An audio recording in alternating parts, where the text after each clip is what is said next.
Mental block ini sangat menarik ya. Mental block pastinya dimulai dari keyakinan, persepsi. Lalu itu terus diulang-ulang sehingga terjadilah block. Artinya orang mau bicara apapun yang bertentangan dengan apa yang sudah sangat diyakininya itu, dia akan tolak. Sama seperti meditasi.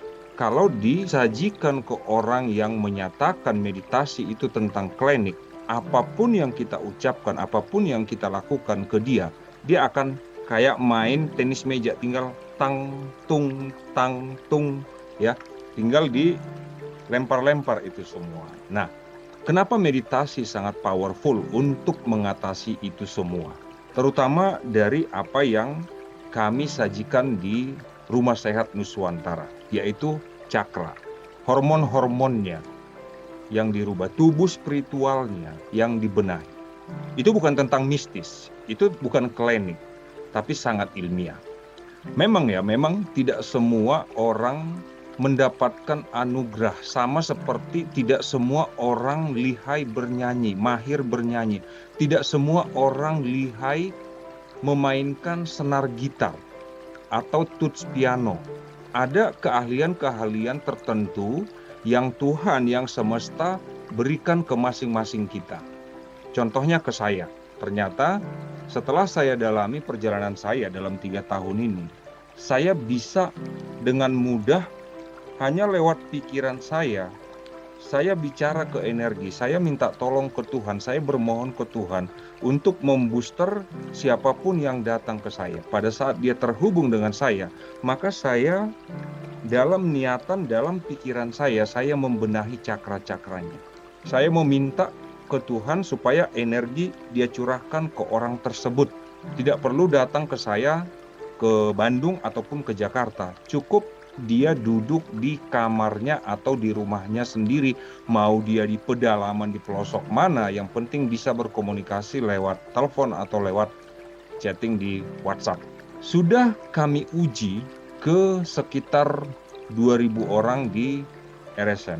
Bagaimana meditasi itu sangat powerful, sangat working, sangat berdampak, sangat bermanfaat. Bukan hanya mentalnya yang membaik. Saya salah satunya. Jadi semua yang saya sajikan di RSN itu sudah saya uji ke diri saya. Saya pinjam istilah kelinci percobaannya. Saya dulu pilot project-nya. Dulunya saya nggak bisa ngomong di kamera seperti ini. Tadinya saya bicara itu misalnya 2-3 orang, saya udah keringat dingin. Saya udah gugup, saya udah nggak tahu apa yang mau saya bicarakan. Sekalipun sebelumnya saya sudah menyiapkan naskah apa yang saya mau bicarakan. Tapi setelah saya menekuni meditasi, saya mempelajari apa itu cakra, bagaimana saya mengelola cakra tenggorokan saya. Semuanya, mulai dari cakra dasar, naik cakra seks, terus sampai ke cakra mahkota. Terbukti sekarang, sekalipun saya nggak di depan audiens ataupun hadirin langsung, saya bisa bicara seperti ini. Seolah-olah apa yang saya sebutkan itu memang udah auto keluar, terekam di kepala saya, udah auto keluar begitu aja. Nah, jadi ini yang disebutkan dalam istilah bahwa siapapun kita, kalau kita mau, kita bisa berbenah, kita bisa berubah, ya. Tapi kalau udah kita bilang, inilah aku nggak bisa lagi melakukan, aku nggak bisa lagi memperbaiki diri. Nah, kita udah memasang blok, udah menolak. Ya, kalau guru besar saya berkata di agama saya bilang begini, sekalipun kubangkitkan orang mati, kau tetap tidak akan percaya. Karena udah diblok, akan dibilang, lah, misalnya ada orang meninggal, lalu disentuh, bangkit. Dia akan bilang, oh dia hanya mati suri. Dia akan mencari 1001 jawaban untuk membenarkan apa yang dia yakini. Jadi sebetulnya langkah awal, ini yang saya jalani, langkah awal, ada istilahnya begini.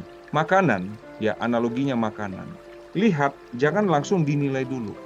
Dikunyah dulu, masukin ke mulut, dikunyah, lalu dirasakan. Kalau memang nggak cocok, ya buang. Kalau cocok, baru telan. Jadi informasi yang datang ke kita, mau apapun itu, cerna dulu di pikiran kita. Cerna, dikunyah, dipikirkan, diuji. Kalau saya lebih berkata ke uji ya, bukan coba. Tapi diuji, diamati, diteliti. Setelah diuji berkali-kali ternyata tidak bermanfaat atau malah membawa ke jalan yang membuat hidup kita semakin hancur, ya tinggalkan. cari yang lain. Begitu yang saya alami. Di meditasi ini, awalnya pun saya tidak begitu mengerti. Tetapi setelah saya pelajari, saya tidak lagi bermain kata yakin. Tetapi saya tahu. Karena apa? Bapak Ibu, saudara-saudara saya, 20 tahun saya menderita. Saya mencari pengobatan kemana-mana, bahkan sampai ke luar negeri. Saya tidak menemukannya. Dalam keadaan udah masa bodoh dengan hidup, artinya mau mati, kapan aja mati, ayo deh. Lebih cepat, lebih baik. Kalau bisa mati sekarang, ayo mati sekarang. Karena apa? Semua badan sakit. Ini semua persendian ini udah sakit. Leher udah nggak bisa, udah susah digerakin. Kepala sakit tiap hari.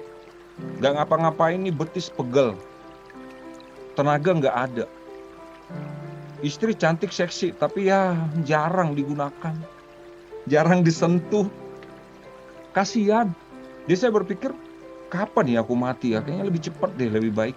Pengalaman itu menjadi modal besar saya sejak tanggal 5 Oktober 2020. Disitulah mulai saya buat grup, saya ajak siapa aja untuk meditasi. Saya contohnya, tapi ajaibnya ya Bapak Ibu ya. Orang-orang yang saya kenal, orang-orang yang mengenal saya sakit-sakitan, justru mereka orang yang paling luar biasa menolak ajakan saya. Ajaib kan? Sangat ajaib. Anak-anak saya itulah, kalau mau dibilang guru dan murid, mereka berdua lah murid pertama saya. Ya mungkin ya, karena anak saya mereka nggak nolak. Atau kalau mau kita ambil positifnya, mereka melihat bagaimana saya hidup dari mereka bisa mengingat. 3 tahun saya tidur, makan tidur, lemas, makan tidur di rumah. Mereka melihat itu. Jadi waktu saya ajak mereka meditasi, mereka mau. Nah, saran saya buat Bapak Ibu di sini, saudara-saudara semua, meditasi itu hanya tentang bernafas sadar. Pada saat kita sudah tekun, sudah terbiasa menyisihkan 1 jam, 1 hari untuk duduk, rileks, lalu memperhatikan udara yang masuk lewat hidung kita. Saya tidak menjanjikan apa-apa. Tetapi Bapak Ibu yang belum bergabung ke RSN bisa melihat testimoni. Ada di Facebook, ada di IG, di TikTok, di YouTube. Link grup umum ada 6, mungkin sekarang sekitar 3.000 orang membernya. Bapak Ibu bisa melihat di sana. Kalau ada yang berkata kami membayar mereka untuk memberikan testimoni, no.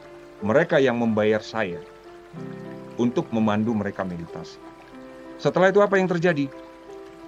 Wow, sampai ada seorang bapak berkata, di RSN ini luar biasa.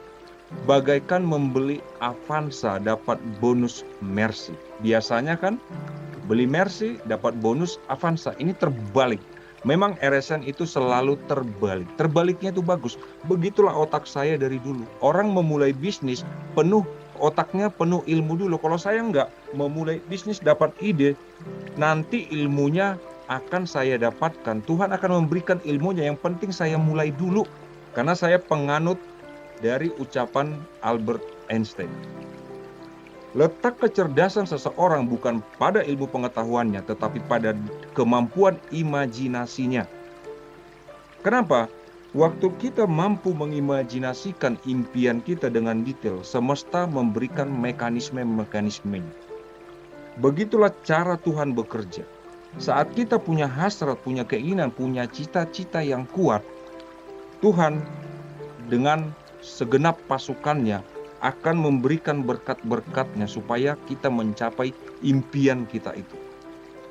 Seperti itu. Begitulah Thomas Alva Edison punya impian. Pelan-pelan dia menemukan mekanisme bagaimana cara membuat bola lampu. Yang lain juga seperti itu. Jadi berangkatnya dari sana, itulah makna ucapan dari sang jenius Albert Einstein. Letak kecerdasan seseorang bukan pada ilmu pengetahuannya, tetapi pada kemampuannya berimajinasi.